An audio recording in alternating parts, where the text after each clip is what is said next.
કાંકરેજ તાલુકાના કંબોઈ ગામે ગ્રામ સભાનું આયોજન, ગ્રામજનોના પ્રશ્નને લઈ ચર્ચા। બનાસકાંઠા જિલ્લાના કાંકરેજ તાલુકાના કંબોઈ ગામે ગ્રામ સભાનું આયોજન કરવામાં આવ્યું। ગ્રામ સભામાં ગામના સરપંચશ્રી, ગ્રામ પંચાયતના સભ્યો તેમજ તલાટી કમ મંત્રી ઉપસ્થિત રહ્યા। ગ્રામ સભા દરમિયાન ગ્રામજનોએ ગામના વિકાસ અને જન સુવિધાઓને લગતા વિવિધ પ્રશ્નો તથા રજૂઆત કરી। તલાટી કમ મંત્રીશ્રીએ ગ્રામજનો દ્વારા રજૂ કરાયેલ મુદ્દાઓને ધ્યાનપૂર્વક સાંભળી દરેક નાગરિકને સંતોષકારક જવાબ આપ્યા। ગ્રામજનો દ્વારા ખાસ કરી જાહેર માર્ગોની સ્થિતિ, પીવાના પાણીની સમસ્યા તેમજ અન્ય પ્રાથમિક સુવિધા અંગે રજૂઆત કરવામાં આવી।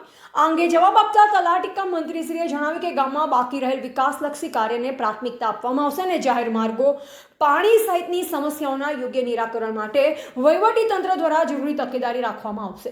ગ્રામ સભા અંતે ગામના સર્વાંગી વિકાસ માટે ગ્રામજનોને પંચાયત વચ્ચે પરસ્પર સહકારથી કામગીરી કરવાની અપીલ કરવામાં આવી। ગ્રામજનોએ પણ વિકાસના કાર્યોમાં સહયોગ આપવાની ખાતરી વ્યક્ત કરી। ધ ગુજરાત લાઈવ ન્યૂઝ સાથે ચેહરસિંહ દેવ, કંબોઈ, કાંકરેજ। સાહેબ, આજે ગ્રામ સભા કરી શા નિમિત્તે તમે આ